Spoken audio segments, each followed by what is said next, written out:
ท่านสุภาพบุรุษสตรีผู้มีความสนใจในธรรมทั้งหลาย Ladies and gentlemen who are interested in Dhamma. อาตมาขอแสดงความยินดีอนุโมทนาในการที่ท่านทั้งหลายมาที่นี่ในลักษณะอย่างนี้คือแสวงหาความรู้ทางธรรมะเพื่อไปประกอบในการดำเนินชีวิตของตน I would like to express my appreciation in your coming here in this way, namely in order to discover the Dhamma, so that it may help you in living your lives. การกระทำอย่างนี้มีเหตุผลดังนั้นจึงขออนุโมทนาและสนองความประสงค์ของท่านทั้งหลายตามที่จะทำได้ This sort of activity is most reasonable, and so we would like to respond to it to your purpose and objectives in the best way that we can. และอยากจะทำความเข้าใจในการที่เรามาพูดกันเวลาอย่างนี้คือเวลา5 น.นี่บ้าง And we'd like to take a little time to explain why it is that we meet at this time of the day at 5 a.m. เพื่อว่าท่านทั้งหลายจะได้เตรียมจิตใจของท่านให้มีความเหมาะสมกับการที่จะศึกษาธรรมะในเวลาอย่างนี้คือเวลา5 น. In order that you may prepare your minds so that they are fit and proper for studying the Dhamma at such a time, namely in the world of 5 a.m.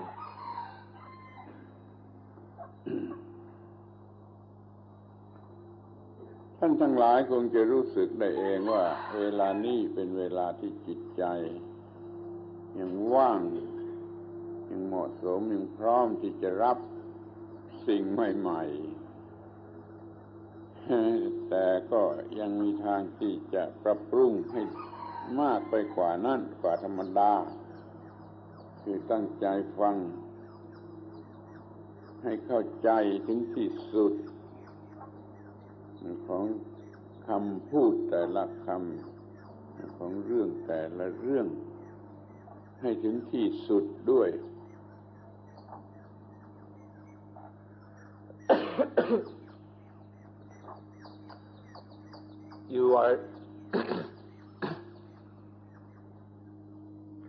You are able to observe for yourselves that at this time of day the mind is more or less free and empty,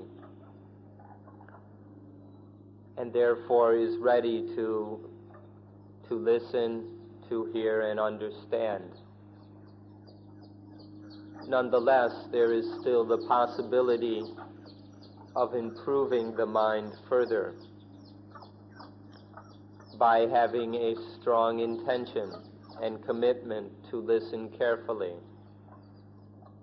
to listen well to each word that is spoken,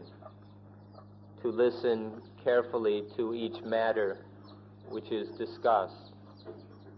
so that we can understand everything that is being said. In this way, the mind can be improved upon. เมื่อเพื่อนของเรายังนอนหลับอยู่เราก็ได้มาเพิ่มแสงสว่าง ให้แก่ชีวิต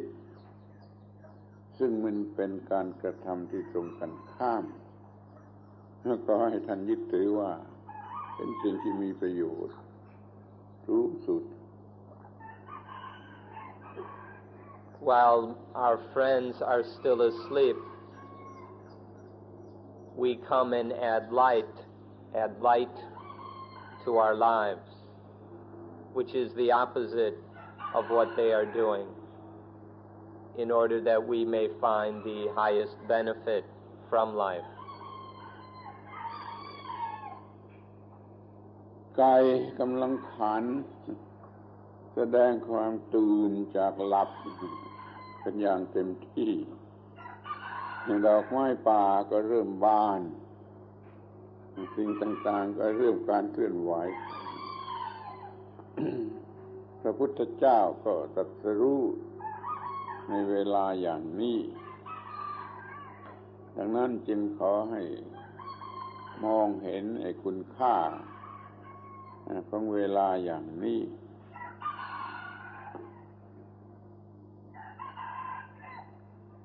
The roosters are crowing, which is a sign that it's time to wake up.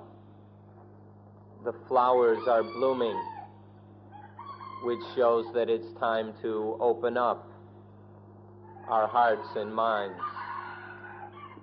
And it was this time of day in which the Buddha was enlightened. Therefore, this is a most fitting time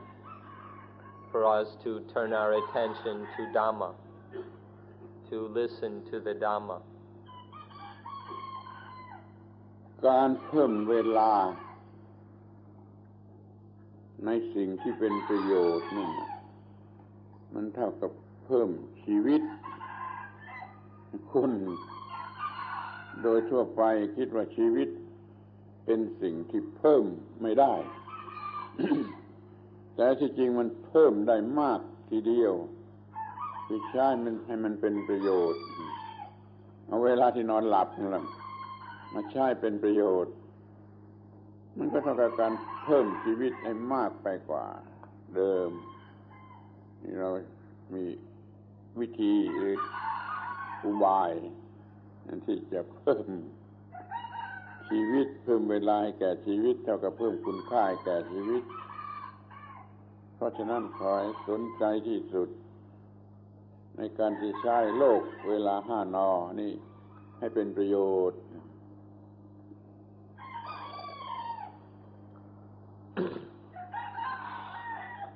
To use our time in something truly beneficial is to increase life.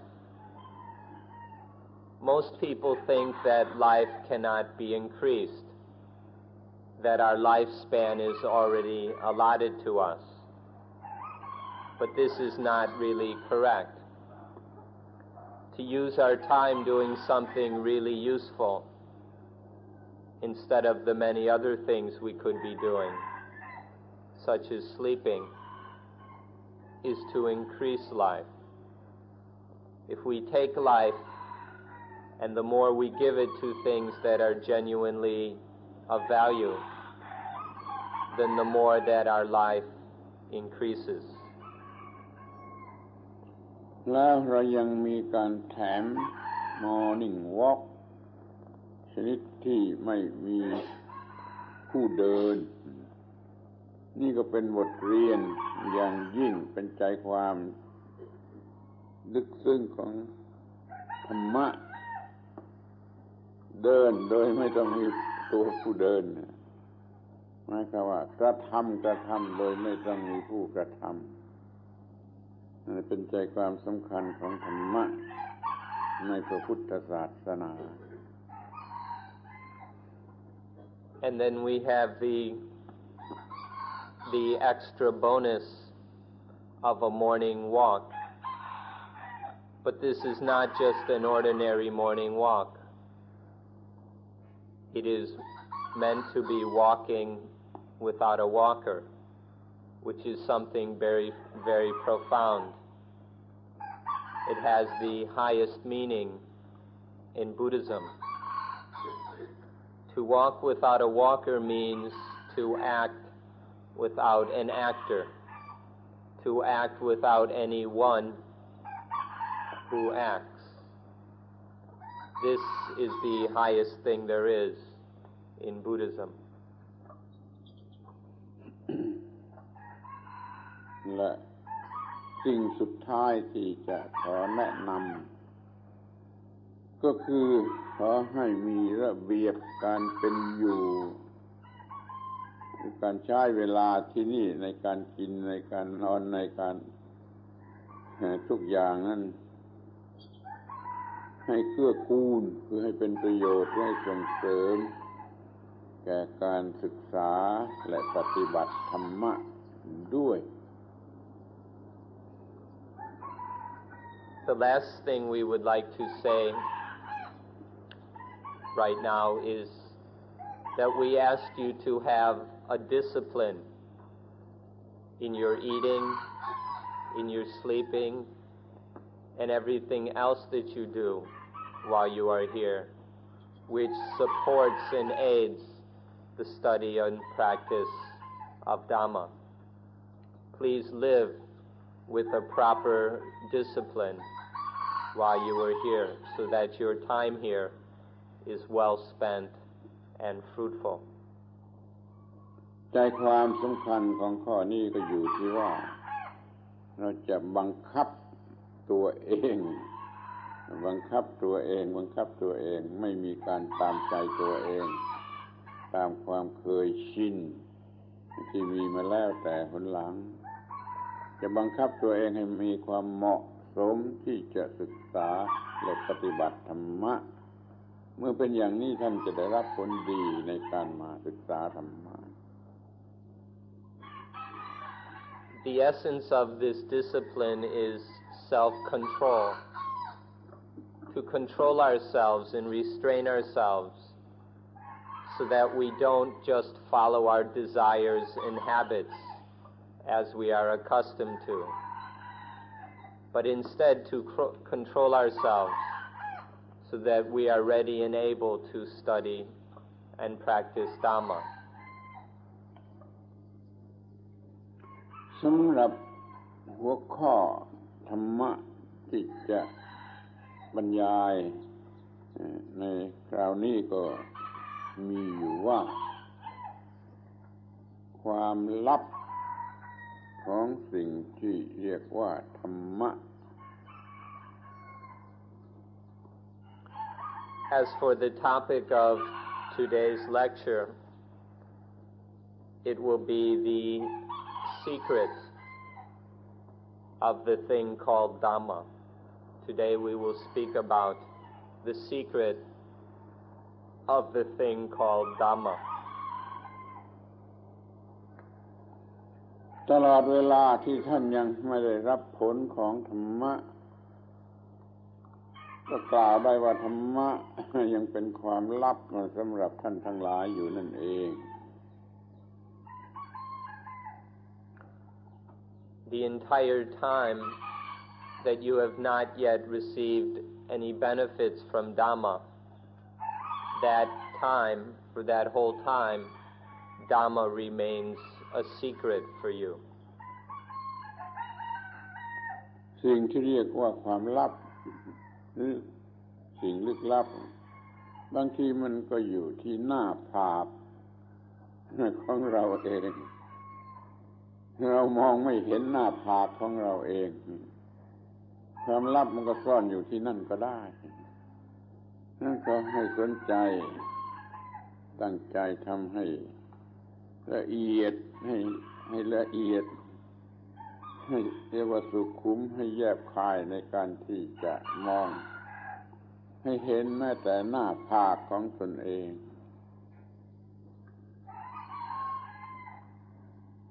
The things which are secrets or mysteries could easily be right at our foreheads.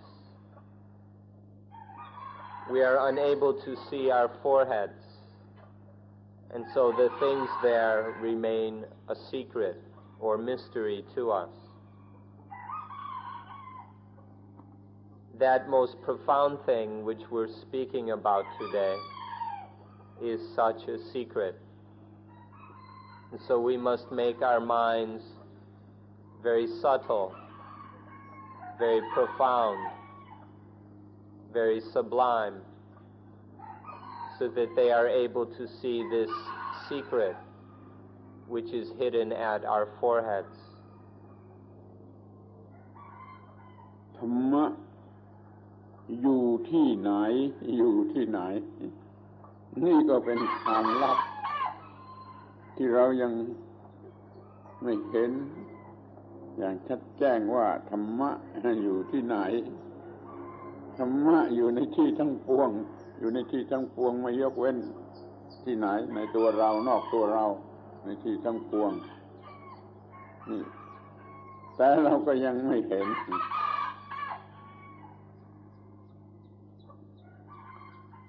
So where is the Dhamma? This is a secret which is very difficult for us to answer. When we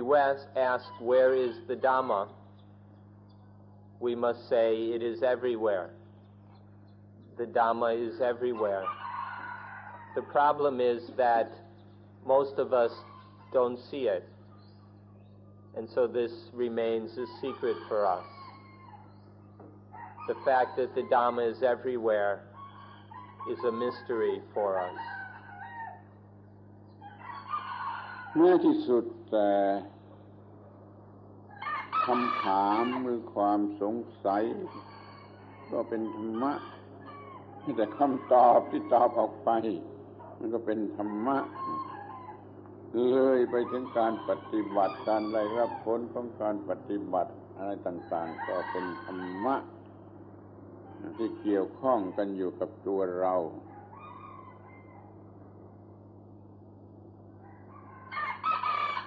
Even our questions, doubts, and uncertainties are Dhamma. And even the responses and answers to those questions are Dhamma, including even our practice and the results and fruits which come from that practice.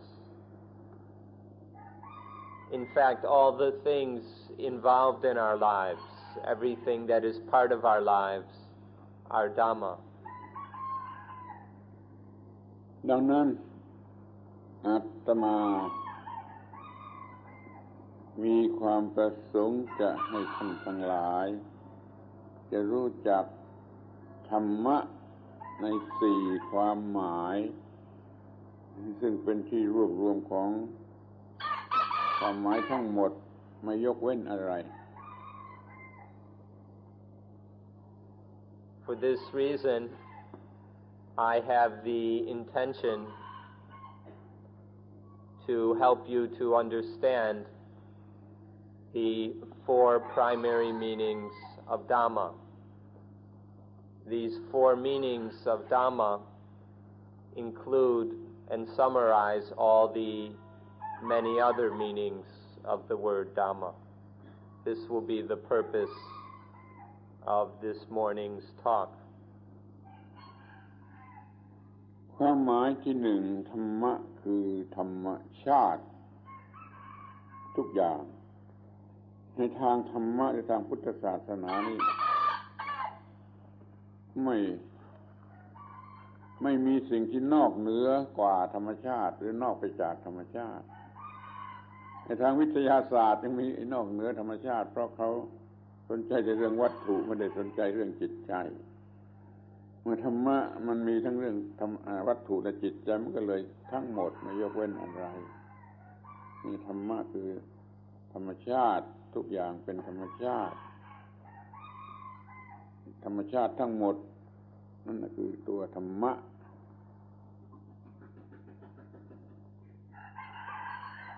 The first meaning of Dhamma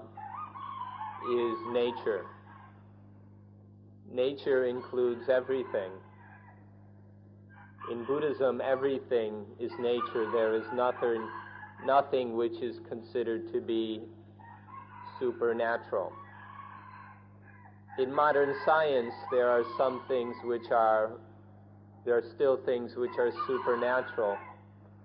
because Western science is primarily concerned with physical, material things. But Buddhism has nothing which is supernatural, because in Buddhism we are concerned with both body and mind, both mental and material. And so there is nothing beyond these which could be called supernatural. Therefore, everything is Dhamma, everything is nature.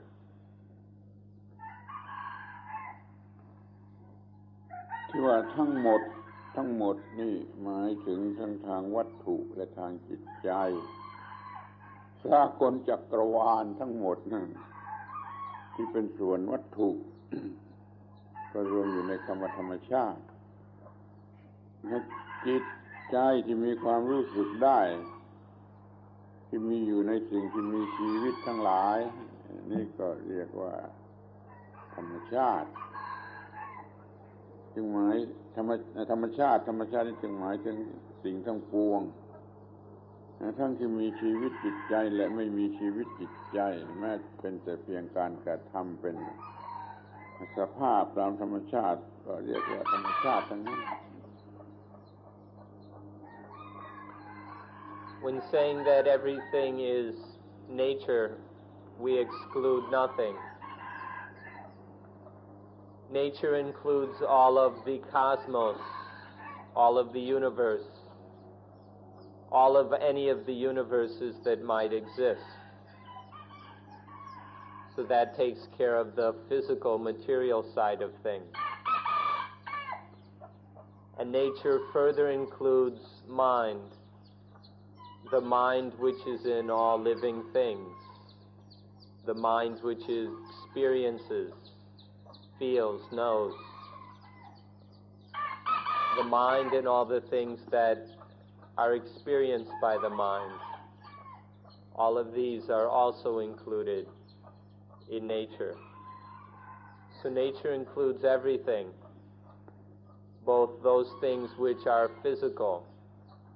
which lack a mental life, and then those things which have a mental life or a spiritual life. All things tangible and intangible, material and mental, are nature, are Dhamma. คนเราแต่ละคนมีร่างกายที่เป็นฝ่ายวัตถุแล้วก็มีจิตใจที่เป็นฝ่ายจิตฝ่ายวิญญาณเราคนหนึ่งนี่ก็เต็มไปด้วยความหมายของคำว่าธรรมชาติร่างกายเป็นไปตามธรรมชาติจิตใจเป็นไปตามธรรมชาติรวมกันทั้งสองอย่างก็ยังคงเป็นไปตามธรรมชาติชีวิตแต่ละชีวิตก็ยังรวมอยู่ในคำว่าธรรมชาติ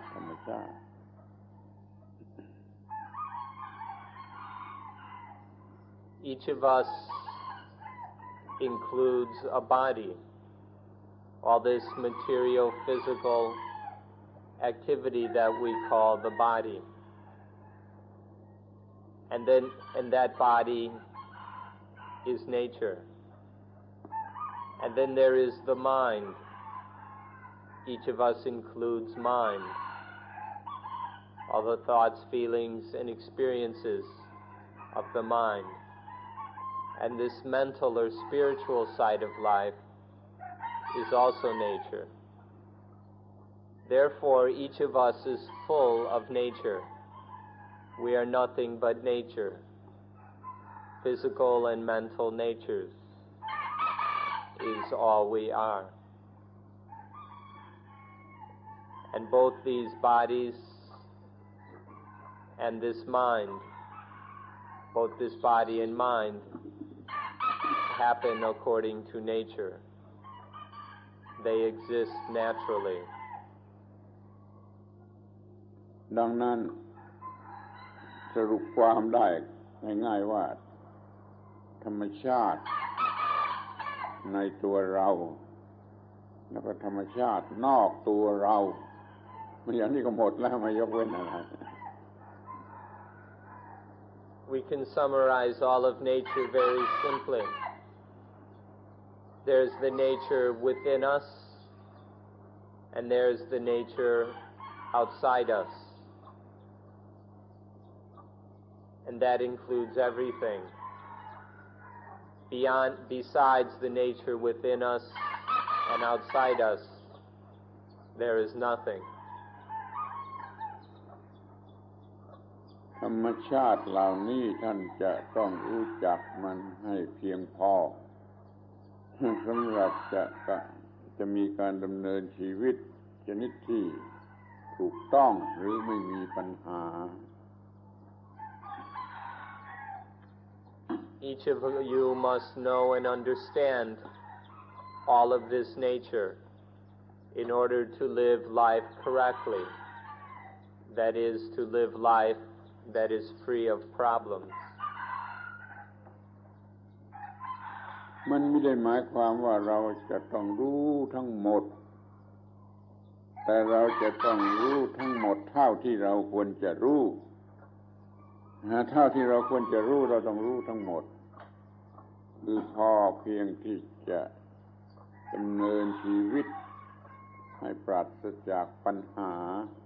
หรือสิ่งที่เรียกว่าความทุกข์นั่นเอง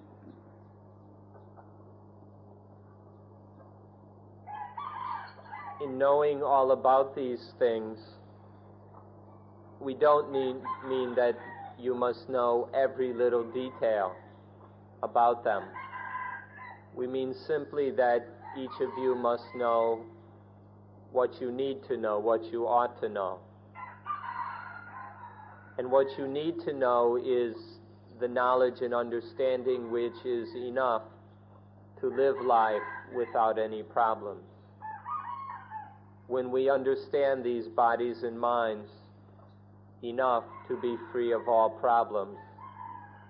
that is what we need to know.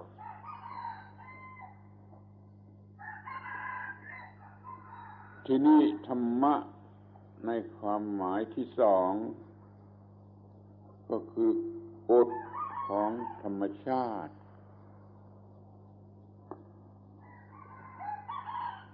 Next, Dhamma in its second meaning is the law of nature. ในธรรมชาติทุกๆอย่างทุกๆชนิดทุกๆระดับเนี่ยมันมีกฎของธรรมชาติ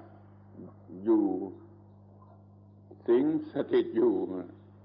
หรือควบคุมธรรมชาติเหล่านั้นนั่นเองไอ้ธรรมชาติเหล่านั้นก็ต้องเป็นไปตามกฎของธรรมชาติอย่างเฉียบขาดนี่เรียกว่าธรรมะในความหมายที่สอง In every nature can be found the law of nature. The law of nature inhabits all natures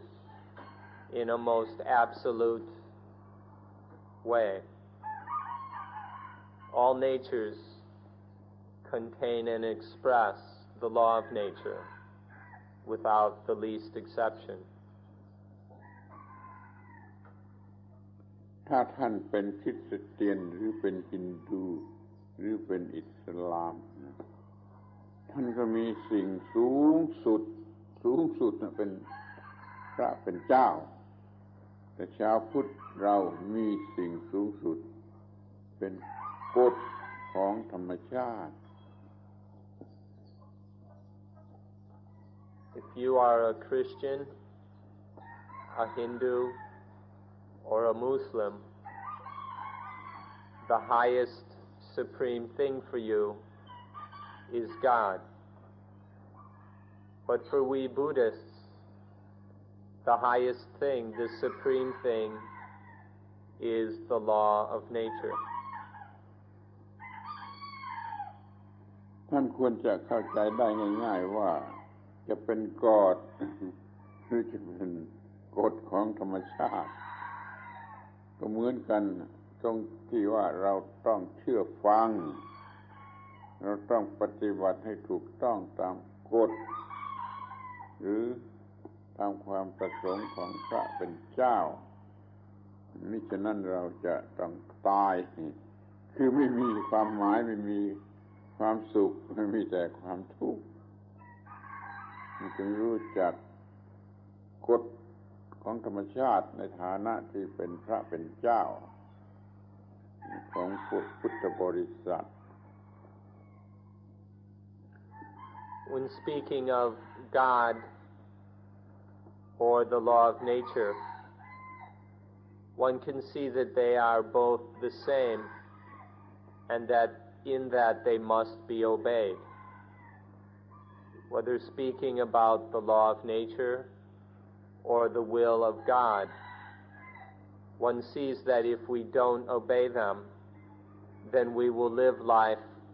full of pain and sorrow. There will not be any genuine happiness or well-being in our lives. There will merely be problems if we do not do the will of God, if we do not follow and live according to the law of nature. บางคนจะสงสัยขึ้นมาว่าพวกที่มีพระเป็นเจ้าก็มีการอ้อนวอนพระเป็นเจ้าให้ช่วยให้พ้นจากความทุกข์เมื่อพวกพุทธบริษัทที่มีกฎของธรรมชาติ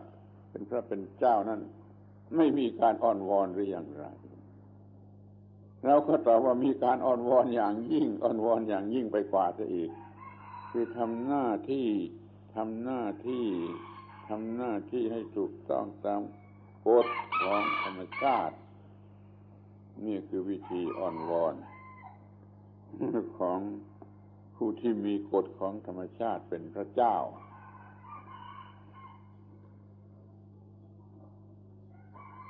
Those people who have a God then must do something which is called prayer. They pray to their God, asking for help, praying for the end of problems, for freedom from pain. If that is so, then what about the Buddhists? Since they don't have a God, does that mean that they don't pray? In fact, Buddhists have an even better kind of prayer. The prayer of the Buddhist is simply to do the duty that needs to be done according to the law of nature. Simply doing the duty in line with the law of nature is the prayer of those who have the law of nature as their God. ท่านควรจะลองถามตัวเองถามตัวเองดูว่าถ้าเรามีแต่อ้อนวอนไม่มีการปฏิบัติให้ถูกตรงตามความประสงค์ของพระเป็นเจ้าแล้วพระเป็นเจ้าจะช่วยได้อย่างไร You can reflect for yourselves what will happen if we merely pray to God but do not practice or live according to the will of God. If we merely pray but do not practice, how can God help us? พุทธบริษัทมีวิธีปฏิบัติให้ถูกต้องตามกฎของธรรมชาติจึงสามารถทำให้เกิดผลตามที่ต้องการดังนั้นเราจึงมีธรรมะในความหมายที่3คือหน้าที่ตามกฎของธรรมชาติ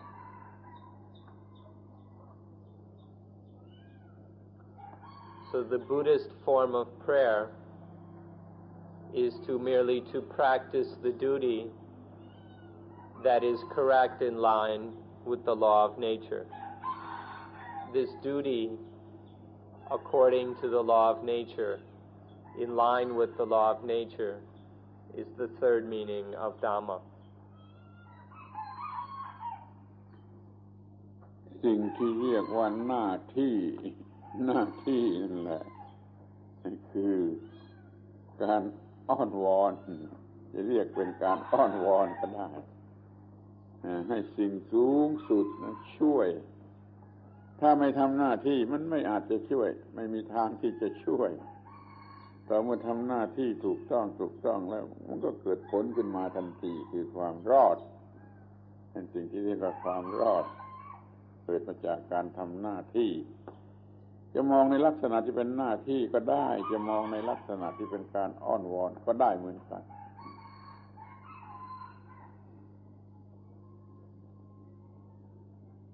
Our prayer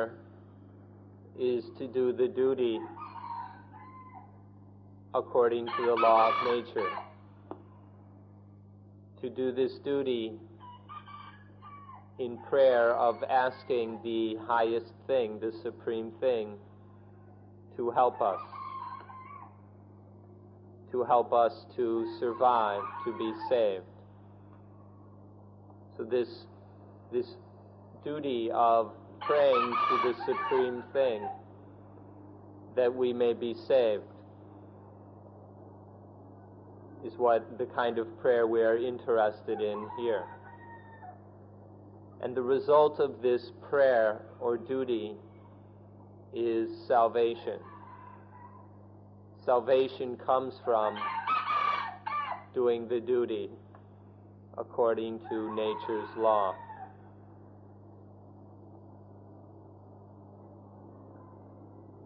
ความหมายที่สี่ของคำว่าธรรมะก็คือผลของหน้าที่หรือผลที่เกิดมาจากหน้าที่มันทำหน้าที่ถูกต้องก็มีผลดีทำหน้าที่ไม่ถูกต้องก็มีผลร้ายหรือไม่มีผลเสียเลยนี่ผลของหน้าที่นั่นแหละเราจะเรียกว่า the grace ที่มาจากพระเป็นเจ้าแต่ในที่นี้เราหมายถึงมาจากการปฏิบัติหน้าที่ถูกต้องตามกฎของธรรมชาติคือตรงตามความประสงค์ของพระเป็นเจ้าดังนั้นเราจะสามารถเรียกร้องได้ตามที่เราต้องการโดยการปฏิบัติหน้าที่และพระเป็นเจ้าหรือสิ่งสูงสุดก็จะให้เกรซแก่เราอย่างที่มีคุณค่าที่สุดมีความประเสริฐที่สุด The fourth meaning of Dhamma are the results of the duty. If we do the duty correctly, then the results are good, are beneficial and healthy. But if we do the duty incorrectly, then the results are harmful, or else there are no results at all. The results that come from doing the duty are the fourth meaning of Dhamma. And this is what we would like to call the grace that comes from God. The grace that comes from God are merely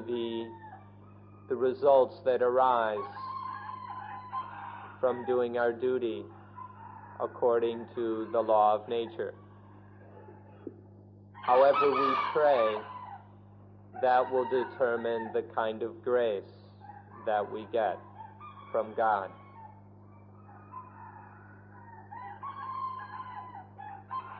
ในที่สุดเราก็มารวมกันได้เป็นสี่ความหมายธรรมะคือธรรมชาติธรรมะคือกฎของธรรมชาติธรรมะคือหน้าที่ตามกฎของธรรมชาติธรรมะคือผลที่เกิดมาจากการปฏิบัติหน้าที่เป็นสี่ความหมายด้วยกันอย่างนี้ในสิ่งเดียวมีความหมายสี่อย่างนี้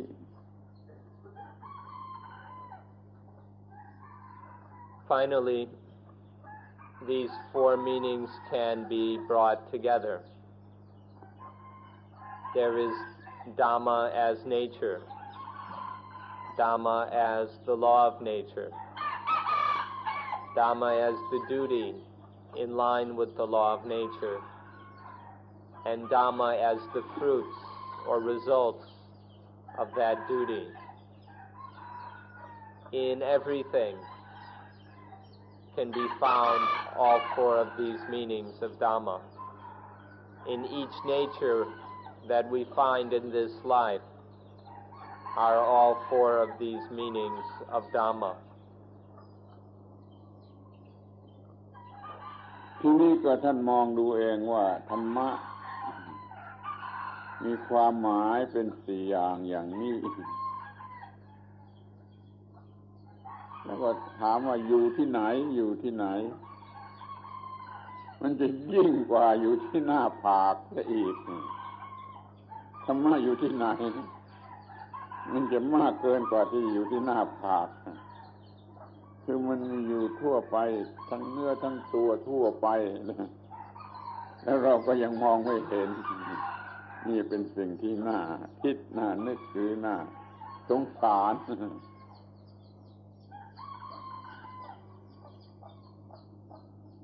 And so when we ask,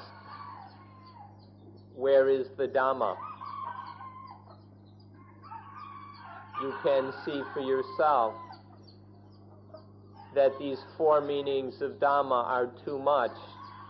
to just be on our foreheads. There's no way that we could fit all of these four meanings of Dhamma on just our foreheads. Dhamma is too profound, too broad, too infinite for our foreheads. The Dhamma is everywhere, in everything.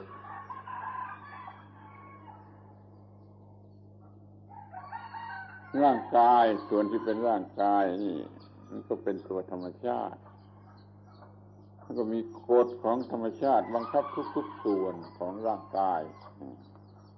และร่างกายก็มีหน้าที่ปฏิบัติให้ถูกต้องตามกฎเหล่านั้น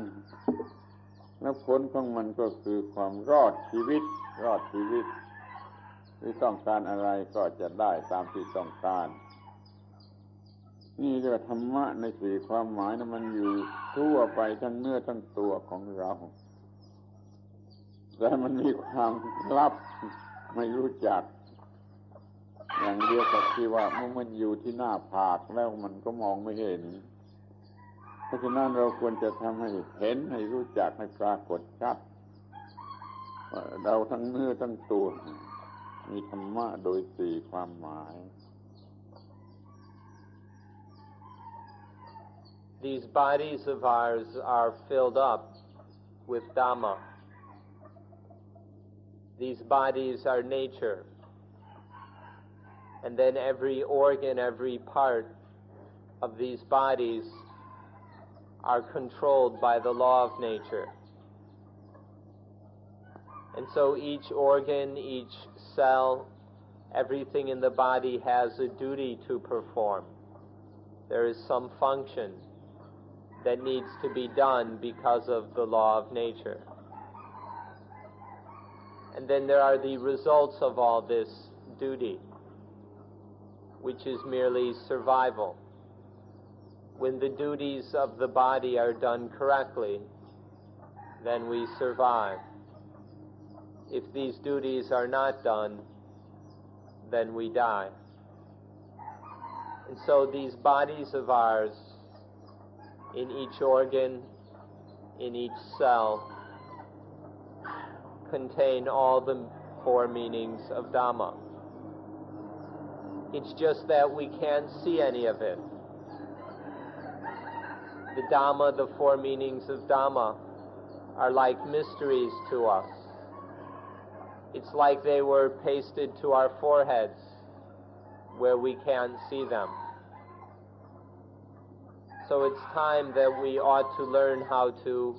make them visible. we must find out how to make the four meanings of Dhamma visible to us in everything, all the time. ดังนั้นท่านทั้งหลายก็พอจะมองเห็นได้ด้วยตนเองว่าถ้าเรามีความรู้เรื่องธรรมะทั้งสี่ความหมายแล้วเราก็จะสามารถดำเนินชีวิตหรือมีชีวิตชนิดที่ถูกต้องที่สุดคือไม่มีความทุกข์เลยนี่คือประโยชน์ของการรู้ธรรมะทั้งสี่ความหมายจะสามารถดำเนินชีวิตให้ประสบกับชีวิตที่สูงสุดคุ้มค่าของการศึกษาและการปฏิบัติ You ought to be able to see now that if we understand and have all four meanings of Dhamma, then each of us will be able to live our lives correctly from moment to moment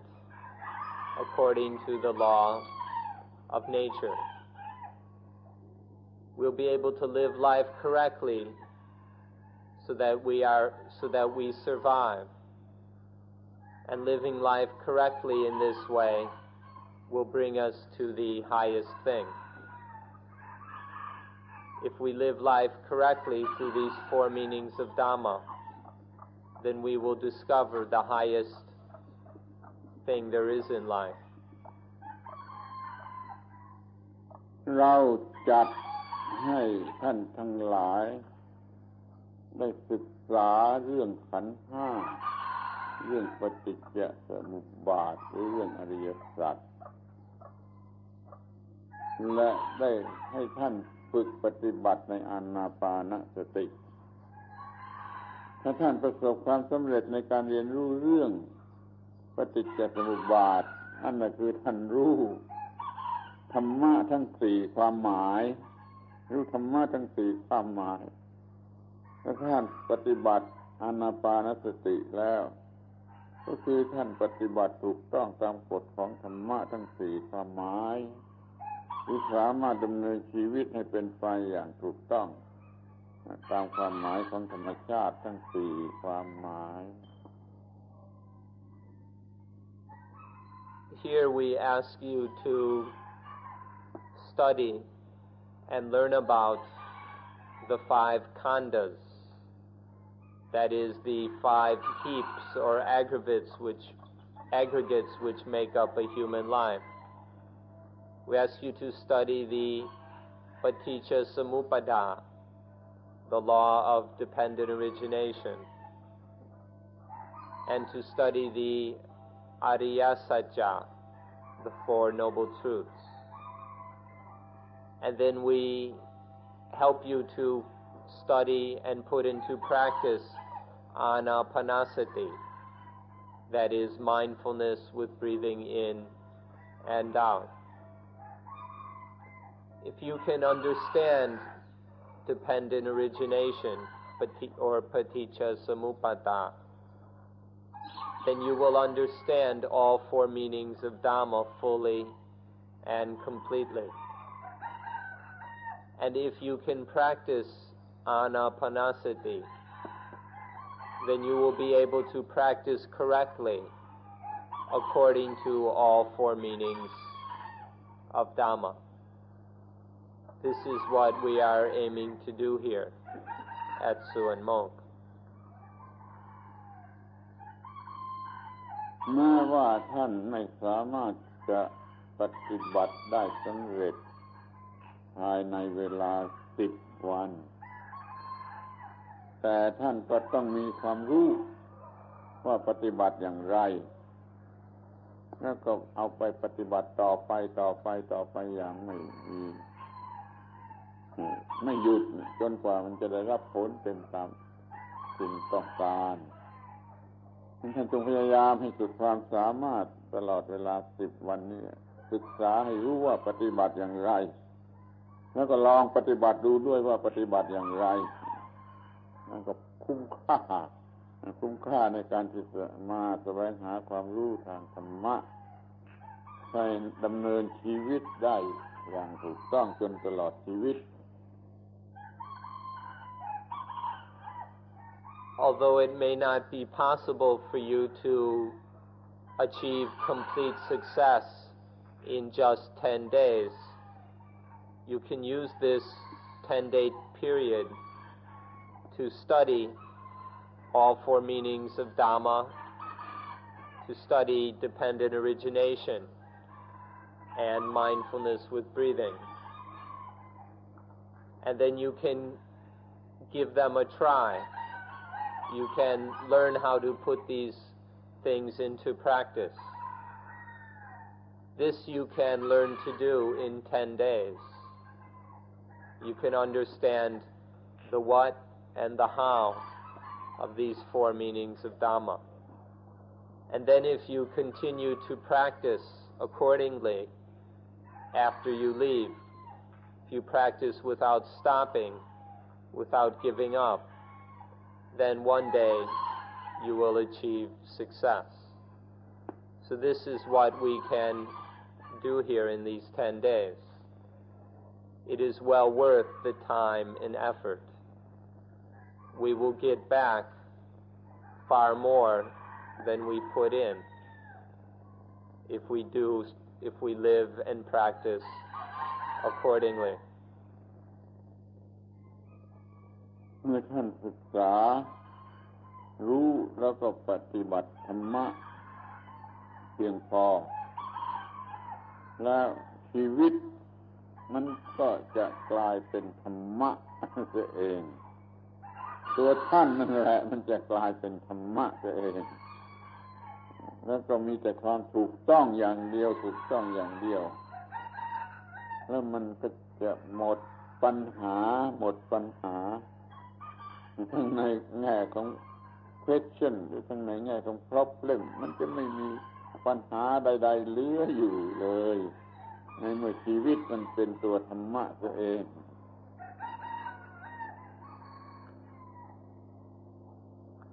When you are successful in your study and practice of Dhamma, then your life will be full of Dhamma. Your life will be Dhamma itself. And when our life is Dhamma, is one with Dhamma, is the same as Dhamma, then there will be no more problems and there will be no more questions remaining. เรามีการศึกษาธรรมะปฏิบัติธรรมะได้รับผลของธรรมะได้ทุกขณะที่มีอยู่ในชีวิตเมื่อชีวิตมันกลายเป็นธรรมะไปแล้วมันก็เป็นธรรมะในทุกชีวิตมันจะมีหรือเรียกได้ว่ามีเกรดสูงสุดของพระเป็นเจ้าหรือของธรรมะประจำอยู่ตลอดเวลาไม่มีว่างเว้น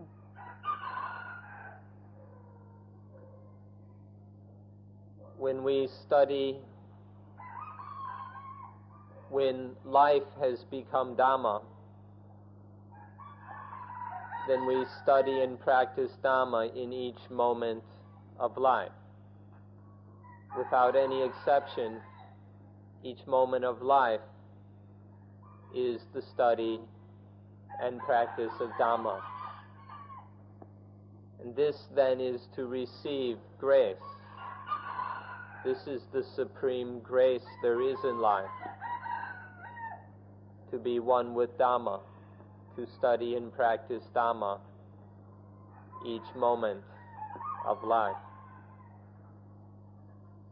โดยแท้จริงนั่นเราสามารถมีธรรมะทุกเวลาทุกสถานที่คือตลอด time and space จะมีธรรมะเข้าไป ผสมอยู่ด้วยทุกหนทุกแห่งทุกเวลาถ้าเรารู้จักสิ่งที่เรียกว่าธรรมะนี่อย่างถูกต้องและเพียงพอเราก็จะสามารถทำได้อย่างนี้คือทำให้ชีวิตกลายเป็นธรรมะไปดังที่ได้กล่าวแล้ว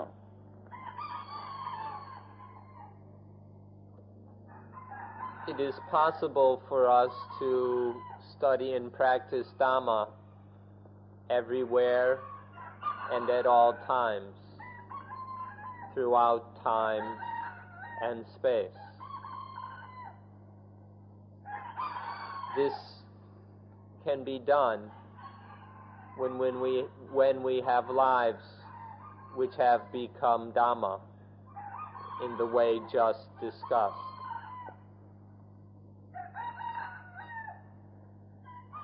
ในที่สุดเราก็มีชีวิตเป็นการปฏิบัติธรรมมีชีวิตเป็นการปฏิบัติธรรมอยู่ตลอดเวลาไม่มีปัญหายุ่งยากใดๆเกิดขึ้นเป็นความทุกข์หรือเป็นอะไรมีแต่ความสงบสุข So in the end, our life is nothing but Dhamma practice. Our life is always Dhamma practice. And so there are no problems, there's no pain. There's merely well-being and the happiness of practicing Dhamma. ทั้งหน้าที่และการงานคือทั้ง duty ทั้ง working เนี่ยมันกลายเป็นธรรมะไปหมดถ้าท่านรู้ธรรมะและปฏิบัติธรรมะทุกอย่างมันจะกลายเป็นธรรมะไปหมดทั้งเนื้อทั้งตัวทั้งที่เรายังต้องทำหน้าที่มากมายหลายๆอย่างหน้าที่นั้นมันก็กลายเป็นธรรมะไปหมด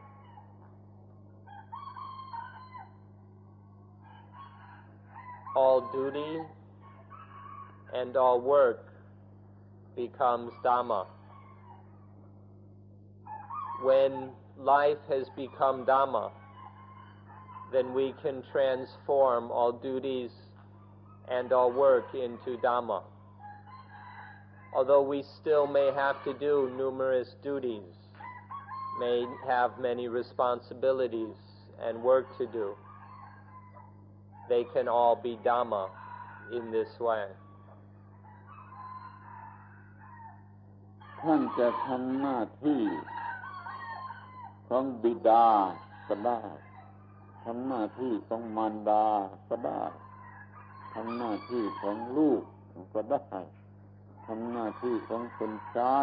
ก็ได้ทำหน้าที่เป็นนายจ้างเป็นลูกจ้างก็ได้ทุกหน้าที่ที่มีอยู่ในโลก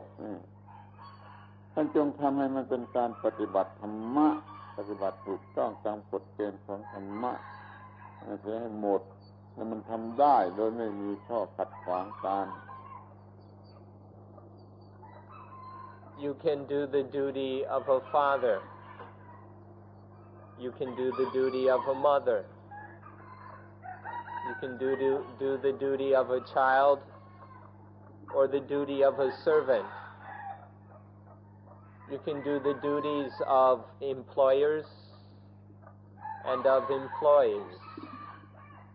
You can do any and all of the many duties which exist in this world by making them Dhamma, by doing them correctly according to the principles of Dhamma. And then all of these duties will be Dhamma.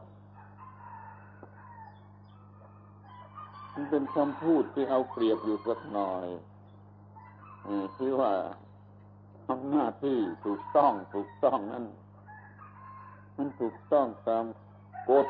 ของธรรมชาติถูกต้องตามกฎของธรรมชาติแล้วท่านก็จะเป็นบิดาที่ดีเป็นมารดาที่ดีเป็นลูกที่ดีเป็นคนใช้ที่ดีเป็นนายที่ดีลูกจ้างนายจ้างที่ดีผู้บังคับบัญชาที่ดี ไม่จะเป็นประธานาธิบดีก็เป็นดีจะเป็นพลเรือนก็เป็นได้ดีถ้ามีการปฏิบัติที่ถูกต้องตามกฎของธรรมชาติ This way of speaking may be somewhat taking advantage of things, but if we do the duty correctly in line with the law of nature, if we correctly perform the duties according to natural law, then we will be good fathers, good mothers, good children, good servants, good employers, good employees. We can even be good prime ministers and good presidents if we can do these duties correctly according to the law of nature. การปฏิบัติที่ถูกต้องตามกฎของธรรมชาตินะเราอาจจะแยกหรือแจกเป็นรายละเอียดได้มากมายครบถ้วนทุกอย่างทุกประการที่เป็นหน้าที่ของมนุษย์อยู่ในโลกของมนุษย์จะมีหน้าที่อะไรบ้างมันรวมอยู่ในเรื่องปฏิจจสมุปบาทขันธ์ห้าเรื่องปฏิบัติอานาปานสติเรื่องนั้นมันยืดยาวมากแต่ว่าพูดกันวันหลังวันนี้มันไม่พอเวลามันไม่พอแต่จะบอกให้รู้ล่วงหน้าว่ากฎของธรรมชาตินั้นมันมีประโยชน์มันมีขอบเขตกว้างขวางทำให้เราปฏิบัติหน้าที่ถูกต้องไม่ว่าเรามีหน้าที่อย่างไรไม่ว่าเราจะต้องเป็นคนขอทานหรือจะเป็นมหาเศรษฐีเราก็ยังต้องปฏิบัติให้ถูกต้องตามกฎของธรรมชาติอยู่นั่นเอง When we speak of the duty according to natural law, we can distinguish many details regarding this duty. All of these details, however, are included in the principles of dependent origination, or the 5 khandhas, the 5 aggregates of existence, as well as in anapanasati, mindfulness with breathing in and out. There isn't enough time today to go into these details.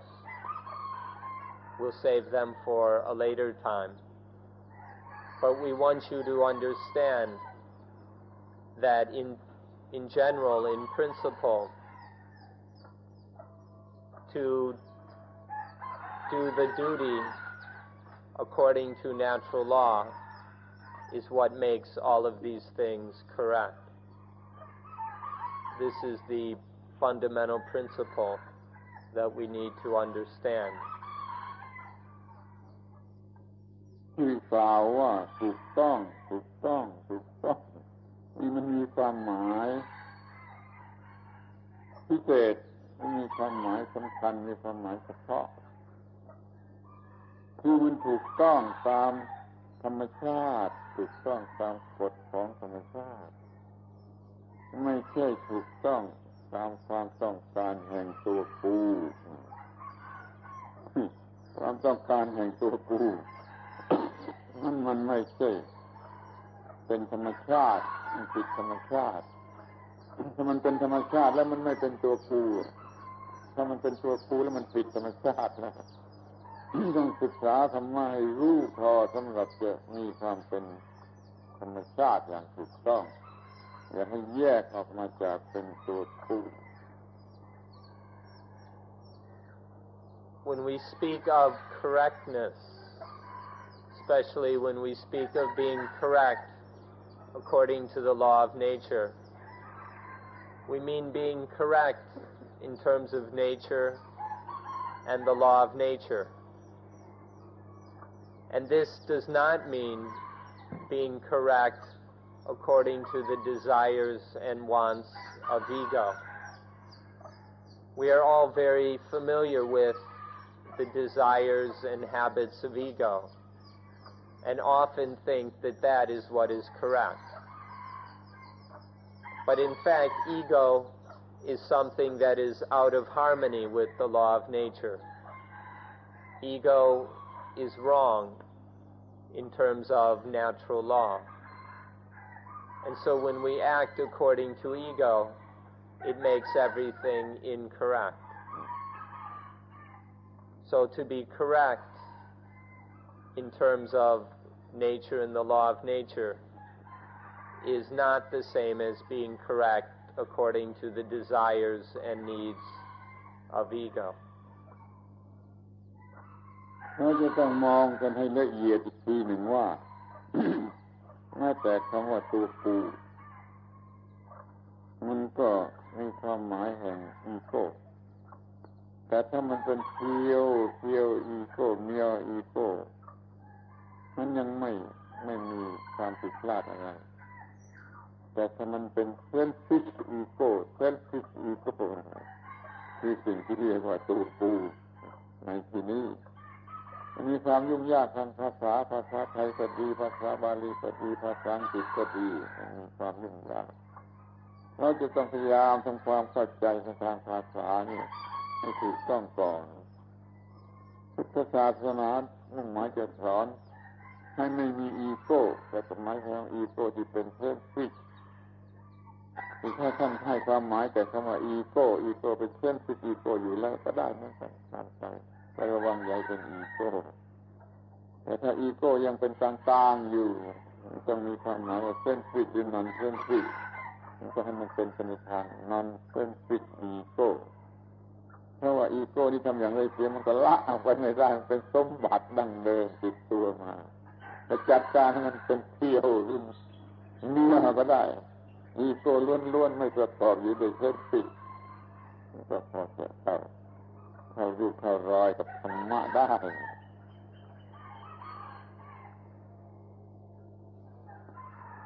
Now when we speak of ego, there can easily be misunderstanding because language is such a vague and fuzzy thing.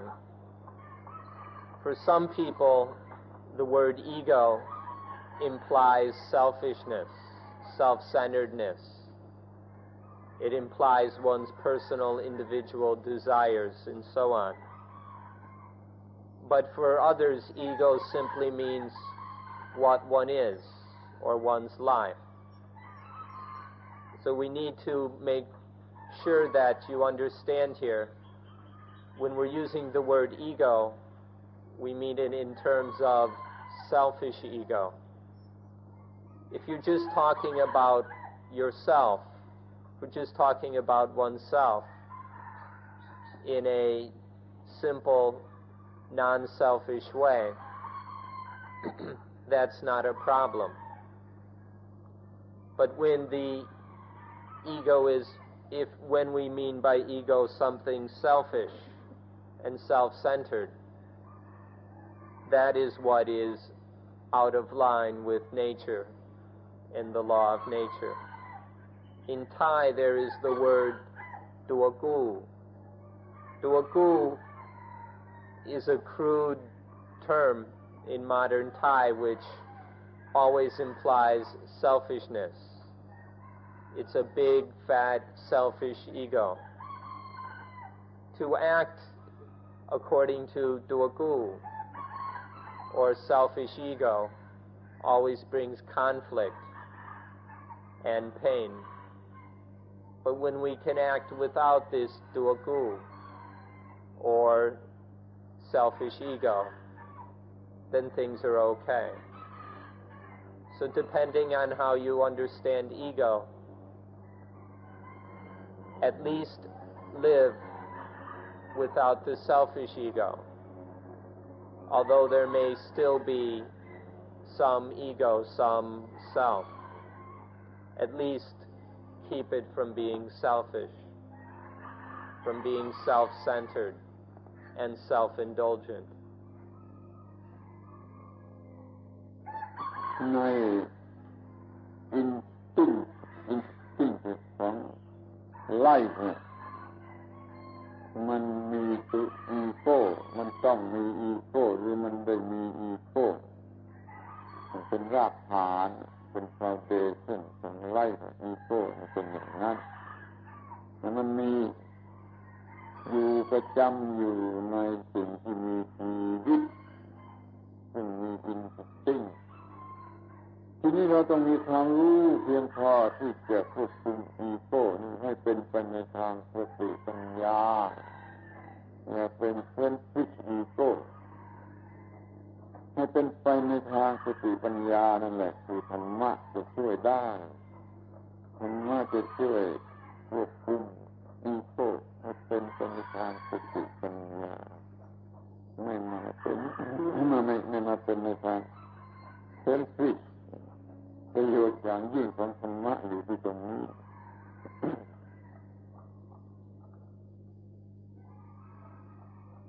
A certain kind or level of ego is merely an instinct of life. In all life there is a certain amount of ego or self, which is an instinct necessary to maintain life. This ego instinct or self-instinct on its own is not a problem. But if we're not careful, it grows and mutates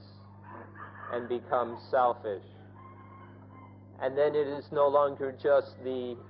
instinct of self, but it becomes the selfish ego, which creates all the problems in life. The purpose in Buddhism is to control this self-instinct so that it is wise, rather than a foolish, selfish ego, to maintain this self-instinct so that it doesn't get us into any trouble, so that it is a mindful and understanding self or ego. ถ้ามันไม่มีอีโก้หรือไม่มีเซนส์ชีวิตมันเป็นไปไม่ได้มันตั้งอยู่ไม่ได้มันเป็นไปไม่ได้ดังนั้นธรรมชาติมันก็จัดมาให้มีอีโก้หรือมีเซนส์เหลืออยู่แต่ว่าอย่าให้มันนอกคอกนอกรีดออกไปจนเป็นเซนซิทีฟอีโก้เซนซิทีฟเซนส์ธรรมะช่วยได้ในข้อนี้ธรรมะดึงเอาไว้เป็นธรรมะด้วยไปไม่ให้ไปเป็นเซนซิทีฟอีโก้ขอให้ท่านสนใจในข้อนี้มากที่สุดจะช่วยแก้ปัญหาได้จนตลอดชีวิต Without some ego or self, life could not exist. And so nature arranges things so that there is this self-instinct that each life may exist and survive. So the secret here is to control this ego instinct so that it doesn't get out of line or off track.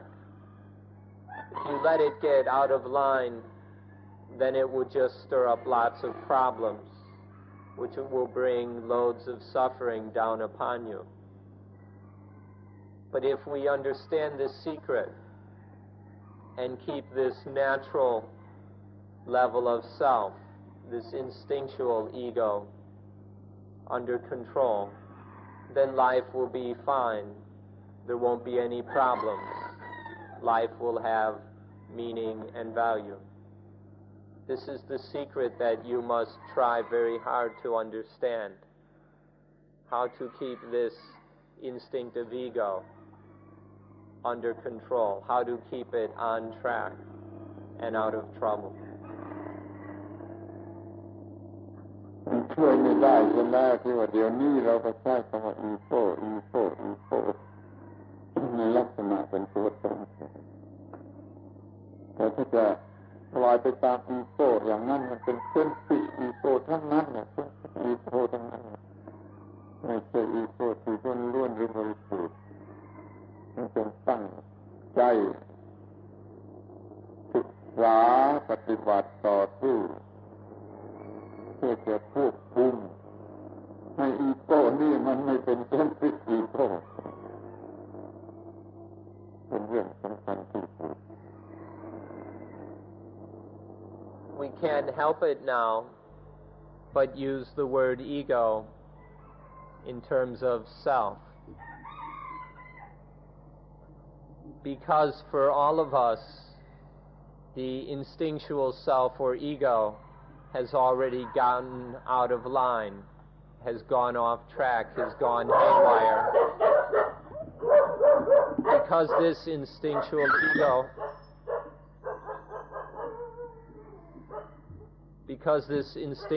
ego has grown into something selfish, then all of us now give the word ego the meaning of something selfish and self-centered. So it's up to us now to learn how to get it back on track, how to bring it back to the mere ego of that natural instinctual level, how to free this thing called self from the selfishness and egoism of the way we now live. ดังนั้นท่านทั้งหลายอย่าเพ้อหัวเราะถ้าอาตมาจะพูดว่าเราจงมีอีโก้ชนิดที่ไม่ใช่อีโก้มีอีโก้ชนิดที่ไม่ใช่อีโก้นั่นแหละจะหมดปัญหามี self which is not self เรามีอัตตา which is not อัตตาอย่าไปมีตามความรู้สึกของสัญชาตญาณแต่ให้มีความรู้สึกเป็นของถูกต้องตามธรรมะตามกฎของธรรมชาติ So please don't laugh when I say you ought to have the ego which is not ego. You ought to have a self which is not self. You ought to have an atta which is anatta or not atta. Instead of don't just go according to the feelings and sensibility of that instinctual ego. Instead, have a self of Dhamma rather than a self of those instincts and ego. And when the self is the same as Dhamma, when oneself is just Dhamma, then that is the self which is not self. มันเป็นเรื่องที่รู้ได้ยากหรือปฏิบัติได้ยากที่สุดในการที่จะมีอีโก้ชนิดที่ไม่ใช่อีโก้มีตัวตนซึ่งไม่ใช่ตัวตนมีเราซึ่งไม่ใช่เป็นเราเข้าใจยากปฏิบัติยากแต่ถ้าปฏิบัติได้แล้วหมดปัญหามีธรรมะสูงสุดในทุกความหมายไม่มีปัญหาเหลืออยู่ขอพยายามศึกษาเรื่องนี้และปฏิบัติเรื่องนี้ It is something which is quite difficult to have the ego which is not ego, or the self which is not self, to have the atta which is anatta. This is both difficult to understand and difficult to realize in practice. But when one has the highest Dhamma, then it can be done. Please be very, very interested in this until you are successful. This is the most important thing there is in life. พอได้ยินคำว่า มีอีโก้ที่ไม่ใช่อีโก้ผู้ฟังก็คิดว่านี่ abnormal ละ crazy ละอย่างนี้มันก็หยุดมันก็จบมันก็ไม่ฟังไม่ศึกษาค่อยฟังต่อไปศึกษาต่อไปอย่าเห็นว่ามันเป็นไอ้บ้าบอหรือผิดปกติเราจะต้องมีความรู้ถึงขนาดนั้นจริงๆ คือถ้าจะมีอีโก้ก็ขอให้เป็นเพียวอีโก้เมียอีโก้ของธรรมชาติตามสัญชาตญาณอย่ามีอีโก้ของอวิชชาของความโง่ความไม่รู้มันก็จะกลายเป็นเซลฟิชอีโก้อยู่ร่ำไปศึกษาปฏิจจสมุปบาทศึกษาขันธ์ห้าศึกษาอริยสัจแล้วจะพบความจริงที่ว่ามันเป็นอีโก้ชนิดที่ไม่ใช่อีโก้ทั้งนั้นแหละแล้วเราก็ปฏิบัติให้ได้อย่างนั้นควบคุมมันให้ได้อย่างนั้นโดยเราปฏิบัติอานาปานสติสำเร็จ Some of you are now thinking that this guy is abnormal or crazy. They're talking about the ego which is not ego, or the I which is not I, the self which is not self. Some of you are thinking that this is just too strange, too abnormal, and too crazy. So you've stopped listening and aren't paying attention anymore. Please don't have such a superficial reaction. Although these words may be difficult to understand, please don't give up. Otherwise you might miss something very important. Try to understand, keep trying to understand into practice this ego which is not ego, to maintain that pure or mere ego, which is just the instinct of nature, which just comes with nature. To protect that and maintain it so it doesn't become the ego of ignorance, the foolish ego of desires and selfishness. Learn the difference between the instinctual ego and the ignorant, selfish ego. Learn the difference, and then you'll be able to put it into practice. Although at first this may sound a little crazy or abnormal, it in fact is the most normal, the most sane thing there is to do. So please pay careful attention. เมื่อเอาอีโก้ออกไปเสร็จแล้วอะไรเหลืออยู่มันก็จะเหลืออีโก้ which is not ego เหลืออยู่อย่าเพ้อหัวเราะเราฟังให้ดีอีโก้ที่ไม่ใช่อีโก้มันเป็นอีโก้ของธรรมะคือของธรรมชาติคือความถูกต้องของธรรมชาติเราจึงมีตัวตนเราจงมีตัวตนชนิดนี้มีตัวตนซึ่งไม่ใช่ตัวตนมีตัวตนของธรรมชาติ So when we get rid of that ego, what is left? All that is left is the ego which is not ego. Now please don't laugh and think that this is stupid or silly. This is very important. When we get rid of that ego of ignorance, there remains just the instinctual ego necessary for life. And then we control that or guard it so that it never becomes the dangerous ego of selfishness. It's just the ego which is correct, the ego that is wise. Please try to understand this and put it into practice. ตามความเป็นจริงคนเราทุกคนทำการทำงานเพื่อ selfish ego ทั้งนั้นแหละแต่เราไม่ต้องรู้สึกหรือเราไม่รู้สึกว่าเรากำลังทำงานทุกอย่างเพื่อ selfish ego แล้วเพราะมี selfish ego จึงมีความทุกข์ถ้าจะเอาอีโก้ออกไปเสียเราก็รู้สึกคล้ายๆกับว่าฆ่าตัวตาย อย่าเพื่อคิดอย่างนั้นเอาอีโก้ออกไปให้เหลือแต่อีโก้ชนิดที่ไม่ใช่อีโก้ไม่ใช่ฆ่าตัวตายก็จะเป็นอีโก้ที่หมดปัญหามีอยู่แต่ตัวของธรรมะ body of ธรรมะ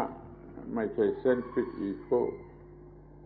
ธรรมะจะช่วยให้เป็นอย่างนี้ได้จะให้มีตัวของธรรมะไม่ใช่มีตัวของ selfish ego. All of us do all of our work and activities for the sake of the selfish ego. The way we live our lives, the way we act, is for the benefit of the selfish ego. And so when someone speaks of getting rid of this selfish ego, it sounds like suicide to us. It sounds like killing that which we identify with the most. And so we turn off and stop paying attention. Please don't misunderstand in that way. This ego of selfishness is just something created by our own ignorance, by our own stupidity. It isn't what we really are. And to identify with it is a grave mistake. Instead, we need to find the ego that is Dhamma, the self which is Dhamma, so that oneself, one's life, is nothing but Dhamma. This is something each of us can do if we thoroughly understand Dhamma correctly. So finding this self which is not self, the self of wisdom and Dhamma, is what we must do. เราคิดว่าเราทำงานเพื่อเงินเพื่อเกียรติยศชื่อเสียงเพื่อครอบครัวเพื่อประเทศชาติแต่แล้วในที่สุดมันทำงานเพื่ออีโก้ selfish ego selfish ego เป็นเหตุให้ทำงานเพื่อเงินเพื่อชื่อเสียงเพื่อครอบครัวเพื่อประเทศชาติความลับมันอยู่ที่ตรงนี้เพราะฉะนั้นคอยมองดูดีๆไม่ได้ทำงานเพื่อความถูกต้องหรือเพื่อธรรมะแต่ทำงานเพื่อ selfish ego มันก็ต้องได้รับปฏิกิริยาเป็นความยุ่งยากลำบากเป็นความทุกข์นานาประการ We work for money, for fame, for status, for our families, even for our country. But in the end, all of this work is just for ego, just for the selfish ego. This is a secret which we tend to overlook. We don't need to notice and we don't pay attention to it. But our work, all the work we do, ends up being for the selfish ego. Although we think of it as working for money or for status, for our family, or for our country. We never work for correctness. We never work for the sake of Dhamma. We never do duty for duty's sake.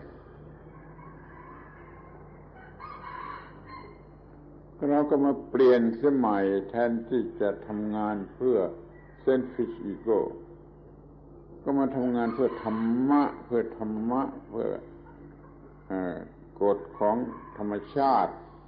หรือทำงานเพื่องานนั่นเอง duty for duty's sake ทำงานเพื่องานทำหน้าที่เพื่อหน้าที่แล้วผลงานมันไม่ไปไหนมันตกอยู่แก่ผู้ทำนั่นแหละจะทำงานเพื่อ selfish ego หรือทำงานเพื่อ duty มันก็ตกอยู่ที่ผู้ทำนะแต่อย่างหนึ่งมันเป็นความลำบากยุ่งยากวุ่นวายเป็นปัญหานะถ้าทำงานเพื่อ selfish ego แต่ แต่ถ้าทำงานเพื่อธรรมะเพื่องานเพื่อทำงานเพื่องานมันไม่มีความยุ่งยากลำบากเป็นทุกข์มันเป็นของสนุกไปเสียนั่นเรามันเลือกเอาไอ้ทำหน้าที่เพื่อหน้าที่ทำหน้าที่เพื่อธรรมะเมื่อเรารู้เรื่องธรรมะสมบูรณ์แล้วมันก็ง่ายนิดเดียวที่ทำหน้าที่เพื่อธรรมะ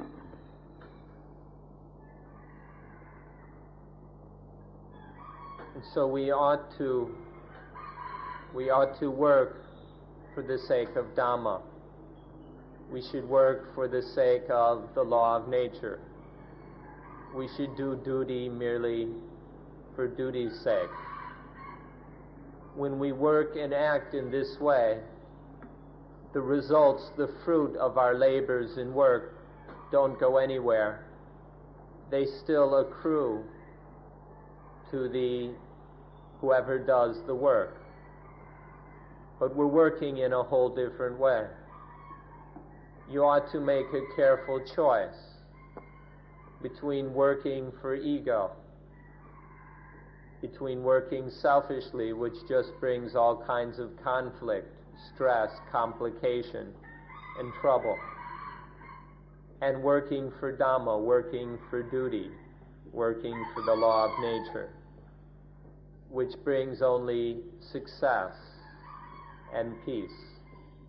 This is the choice we should make between working for the selfish ego and working for Dhamma. It's an important choice which will determine the kind of results we get from life. ถ้าเราทำงานเพื่อ selfish ego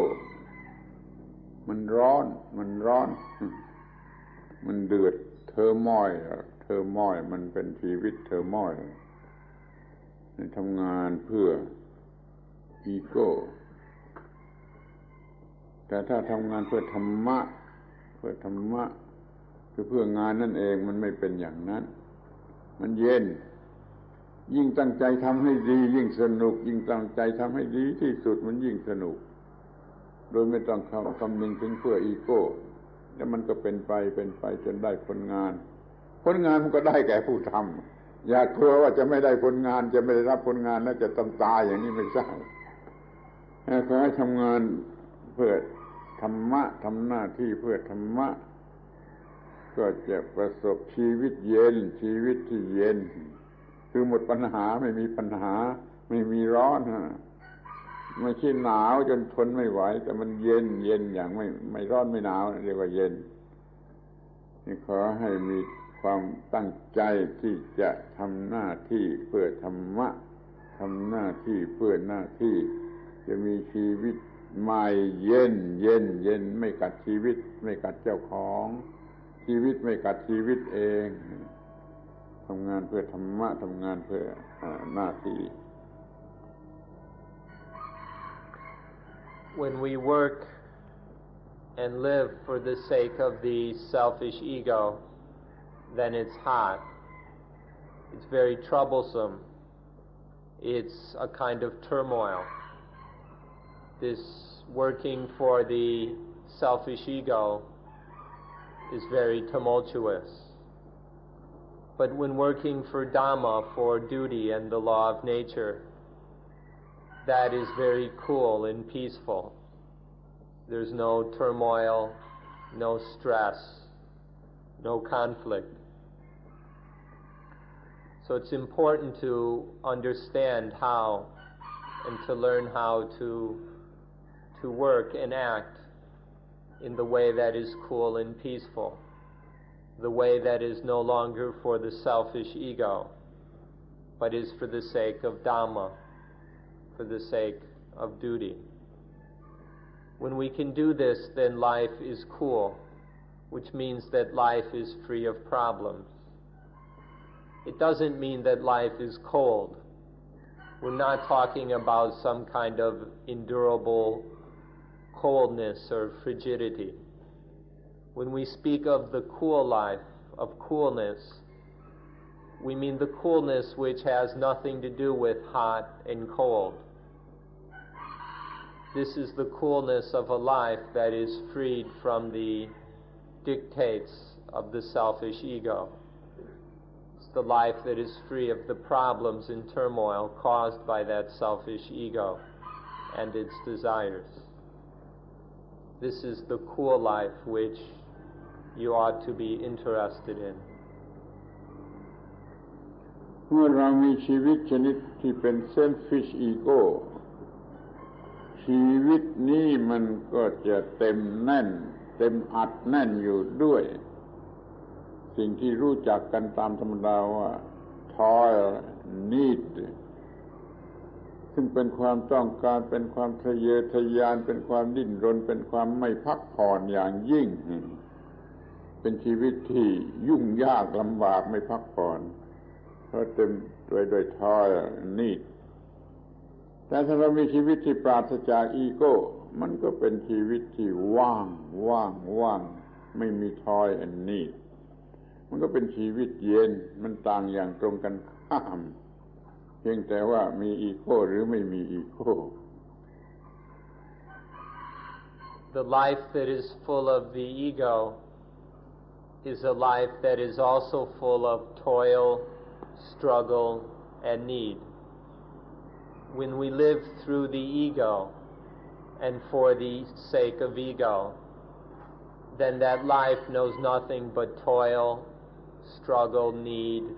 and stress. But the life that is free of the ego, the life that is without ego, this life is void, is free. It doesn't know any of that struggle, toil, and stress. All it knows is freedom, coolness,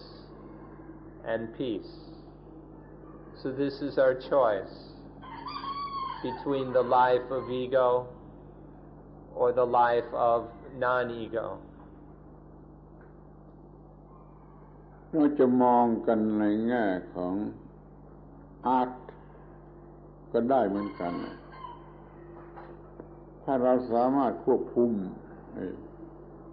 selfish ego ได้ชีวิตนี้มันก็ประเสริฐที่สุดงดงามที่สุดมีประโยชน์ที่สุดเหนือปัญหาโดยประการทั้งปวงการที่ขับไล่selfish ego ออกไปเสียได้นะเป็นยอดสุดของอาร์ตพุทธศาสนาเป็นอาร์ตเป็น art of life ขจัดสิ่งไม่พึงปรารถนาออกไปได้แล้วมันก็เหลือแต่ความงามความงดงามอย่างยิ่ง aesthetic artistic แล้วแต่จะเรียกอย่างยิ่งขอให้สนใจเรื่องนี้ถ้าท่านชอบอาร์ตซึ่งมันก็เข้าใจได้ง่ายๆว่ากำจัดสิ่งสกปรกน่าเกลียดน่าชังเป็นทุกข์ทรมานออกไปเสียก็จะเหลือแต่ความสงบเย็นเป็นสุขและความงดงามแต่ Buddhist art เป็นอย่างนี้ You ought to think of this as an art to get rid of the selfish ego and to live life without ego, free of ego, in a way that is peaceful, free, and cool. This is an art. We can call it Buddhist art. To get rid of everything that is ugly, dirty, and out of place, so that everything that remains is pure, beautiful, clean, and in order. This is the meaning of art, to put things in order in their proper place, so that they are balanced and harmonized, so that they are beautiful. This is the highest aesthetic or art. To get rid of the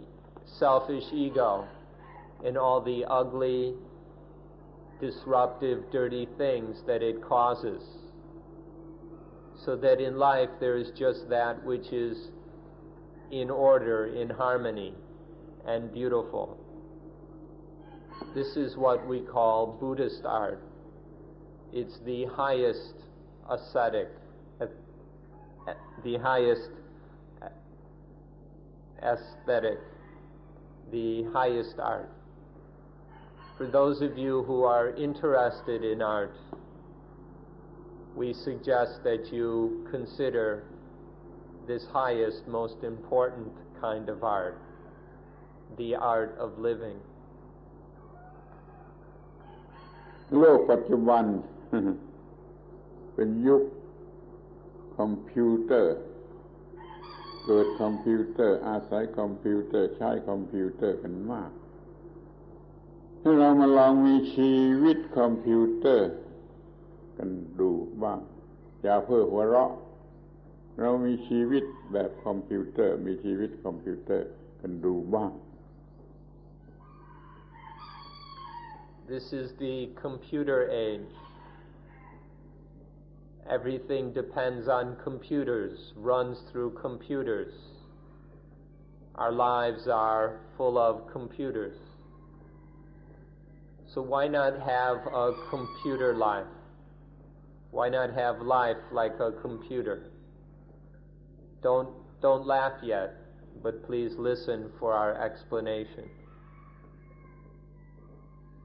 คอมพิวเตอร์มันมีอีโก้ที่ไหนในคอมพิวเตอร์มันมีอีโก้ที่ไหน มันก็ไม่อาจจะมีเซลฟิชอีโก้คอมพิวเตอร์มันก็ง่ายมันก็เรียบง่ายมันก็สะดวกมันก็บริสุทธิ์มันก็ทำหน้าที่ตรงซื่อตรงตามข้อมูลที่ส่งเข้าไปมันก็สรุปเป็นผลออกมาให้โดยไม่ต้องมีอีโก้ของคอมพิวเตอร์นี่คือความหมาย Where is the ego of a computer, let alone some selfish ego? The computer works purely, directly, efficiently. You just give it information, you program it, and it does the work that is required of it. The computer can do nowadays all kinds of marvelous things, incredible things, without needing any ego anywhere. Can you find the ego or self of a computer? Yet it can do all kinds of marvelous things. This is the meaning of a computer life, or a life like a computer. To take in everything that needs to be taken in, to respond to it correctly, to produce the correct results without requiring any ego, especially any selfish ego. เราก็มีร่างกายส่วนฟิสิกอลนั้นเป็นตัวเครื่องคอมพิวเตอร์แล้วก็เราก็มีจิตใจมีสติปัญญาคุณภาพแห่งจิตใจเนี่ยเป็นตัวเครื่องกลไกอยู่ข้างใน พอใส่เข้าข้อมูลเข้าไปทางตาทางหูทางจมูกทางลิ้นทางกายทางใจใส่ข้อมูลเข้าไปโดยความรู้ที่ถูกต้องของธรรมะ มันก็ส่งคำตอบออกมาว่าทำอย่างนี้ไม่ต้องมีอีโก้ไม่มีเซนทริกอีโก้ชีวิตคอมพิวเตอร์นี่ก็ดำรงชีวิตอยู่ได้อย่างถูกต้องคือไม่มีปัญหาไม่มีความทุกข์ใดๆให้ลองมีชีวิตคอมพิวเตอร์กันดูบ้าง So we have these bodies.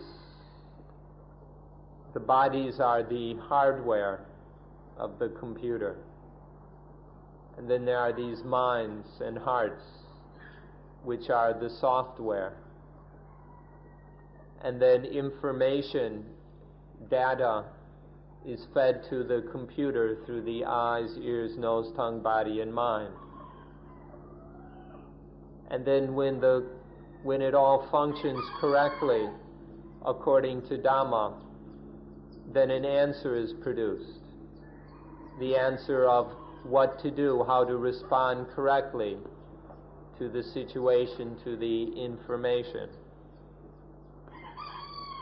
if the body and mind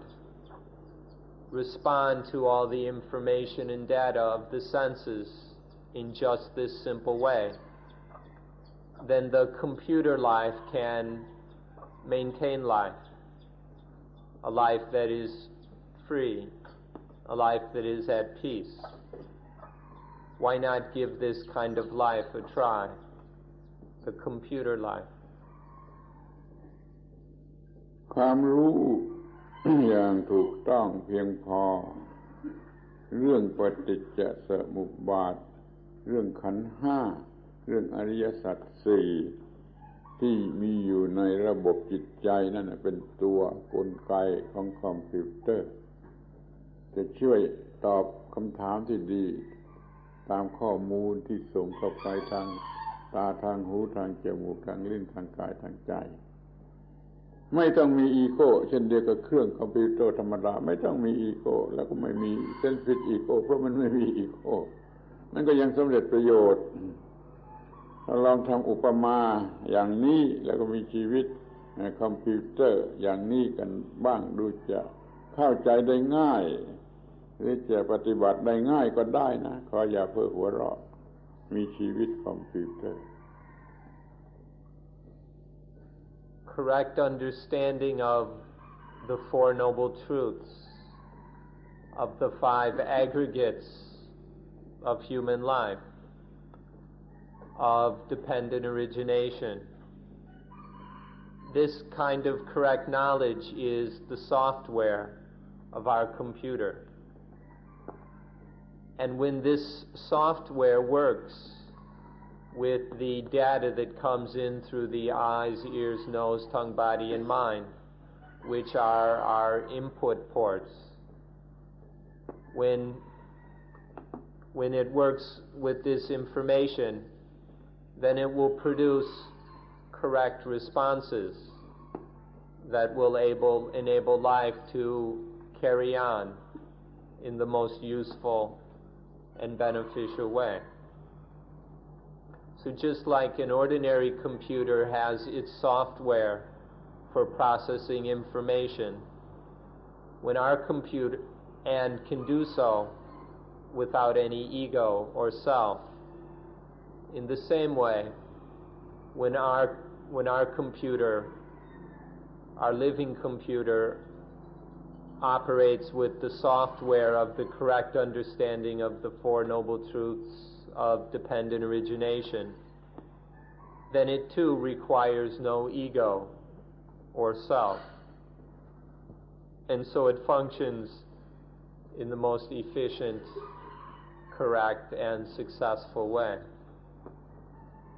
Don't laugh too quickly at this metaphor. You ought to give it a try before you laugh at it or judge it or react to it, because it might be a very easy way to practice. ท่านก็จะเกิดความรู้สึกขึ้นมาว่า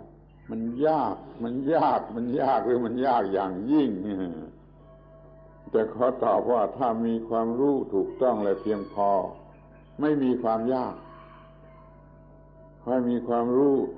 เรื่องธรรมะในสี่ความหมายนี่ให้ถูกต้องแล้วก็มากพอถูกต้องและมากพอแล้วความยากจะหนีไปหมดคนสมัยนี้ก็ไปขุดเพชรในภูเขาออกมาใช้เป็นเพชรประดับประดาแพงมากขายแพงมากก็ไม่เห็นมีประโยชน์อะไรทำไมไม่คิดว่ายากเพราะมันมีกำลังใจมีสิ่งที่หวังที่นั่นมันมากก็ทำได้เดี๋ยวนี้มันไม่ต้องยากเหมือนกับขุดเพชรในภูเขาเพียงแต่ศึกษาให้รู้ให้ถูกต้องให้เพียงพอความยากก็จะไม่มีในการที่เราจะมีชีวิตชนิดที่ไม่มีอีโก้หรือเป็นชีวิตคอมพิวเตอร์ไม่ยากถ้ามีความรู้ถูกต้องและเพียงพอ Some of you think that this is too difficult, that this is too much for people like us. but it's not so difficult. If one is sufficiently correct and sufficiently wise, then it isn't so difficult. It can be done. The secret is to be correct enough and wise enough to manage it. Nowadays, they have all kinds of incredible technologies, things that can dig diamonds and jewels from deep within mountains and then fashion them into all kinds of incredible jewelry. And nobody thinks of it as difficult. They think of it as ordinary. In fact, nowadays we take so much technology for granted. We don't at all think of it as difficult, though people even 20, 30 years ago would have been amazed. And it's the same with this computer of life and the technology of Dhamma. If one is sufficiently correct and has sufficient wisdom, then it's not so difficult, and we can manage. So please just make sure that you are correct enough and wise enough. Don't worry about whether it's difficult or not. Just be correct and wise enough to manage. ถูกแล้วมันยากหรือเหลือวิสัยสำหรับคนปัญญาอ่อนแต่นี่เราไม่ใช่คนปัญญาอ่อนนี่เรามีปัญญาตามปกติหรือบางทีก็มีปัญญากล้าแข็งเพราะมันจึงไม่ยากจนเหลือวิสัยที่จะดำเนินชีวิตชนิดที่อยู่เหนือปัญหาโดยประการทั้งปวงคือชีวิตที่ไม่มีอีโก้ Correct. It is very difficult for those whose wisdom is retarded or weak. But that doesn't apply to us. All of us have normal intelligence or even vigorous and daring intelligence. And so for us it is not excessively difficult. It's not so hard. We ought to apply ourselves in order to be successful. ขอให้ท่านประสบความสำเร็จในการศึกษาเรื่องปฏิจจสมุปบาทการศึกษาในเรื่องปฏิจจสมุปบาทและประสบความสำเร็จในการปฏิบัติอานาปานสติสองอย่างนี้เท่านั้นนะคอมพิวเตอร์จะเกิดขึ้นมาเองโดยอัตโนมัติในชีวิตของท่านจะมีชีวิตคอมพิวเตอร์ไลฟ์เนี่ยโดยอัตโนมัติเลยนี่คอยไปคิดไปนึกไปใครควรดูมันเป็นสิ่งที่ทำได้แล้วก็ท่านจะอยู่เหนือปัญหาของการเกิดมาและมีชีวิตนี่ขอให้พยายามวิจัยใคร่ครวญแล้วก็จะพบชีวิตชนิดที่อยู่เหนือปัญหาจะเรียกว่าชีวิตที่ไม่มีอีโก้ก็ได้จะเรียกว่าชีวิตคอมพิวเตอร์ก็ได้แล้วแต่จะใช้อุปมาอย่างไรขอให้ท่านทั้งหลายประสบความสำเร็จในการมีธรรมะเป็นเครื่องดำเนินชีวิตที่อยู่เหนือปัญหาโดยประการทั้งปวง So finally, may you all be successful in your study of Paticca Samuppada. May you steadily grow in understanding of dependent origination. And may your practice of anapanasati, of mindfulness with breathing, steadily develop so that you know what to practice, how to practice, and are increasingly able to do it. And then you will begin to understand what we mean by the computer life, a life that is free of struggle, toil, stress, heat, and pain. to find more and more a life which is sane, balanced, happy, free, smooth, and cool. So may you be successful in your endeavors here. Please give it your best. Please work very hard at accomplishing these things so that you will be successful in what you are doing. So may you all be successful in the life that is free of ego, or the computer life, depending on which metaphor you prefer. ขอบพระคุณท่านทั้งหลายในการเป็นผู้ฟังที่ดีด้วยความอดกลั้นอดทน2 ชั่วโมงแล้วเข้าใจว่าท่านคงไม่เคยฟังอะไรนานตั้ง2 ชั่วโมงเดี๋ยวนี้มีความอดทนนานได้ตั้ง2 ชั่วโมงในการฟังขอบพระคุณเป็นผู้ฟังที่ดีแล้วก็พยายามเข้าใจในสิ่งที่ได้ฟังนั้นให้ดีแล้วก็จะประสบความสำเร็จได้รับผลเกินค่าในการมาศึกษาธรรมะตลอดเวลาเพียง10 วันขอให้ท่านประสบความสำเร็จตามที่ท่านปรารถนาทุกคนเถิด So thank you all for coming and listening. It's been about 2 hours now, and we suspect that most of you have never listened to a talk that lasted for 2 hours before. Nonetheless, we hope that your time was well spent, that you have begun to understand what we are talking about, and that you will continue to try to understand until it becomes clearer and clearer for you, and you are more able to put it into practice so that you can have a life which is peaceful and useful.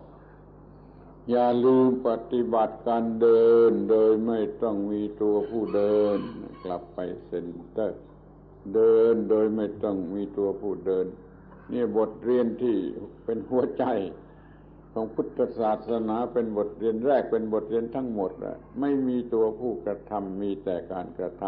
ำด้วยสติปัญญาที่ถูกต้องเหมือนเครื่องคอมพิวเตอร์ขอให้เดินโดยไม่ต้องมีตัวผู้เดินกลับไปเซ็นเตอร์ขอยุติการบรรยายในวันนี้ So may you all be successful in your study and practice here. And please don't forget, as you're walking back to the center, please walk without a walker. Don't forget to walk without a walker.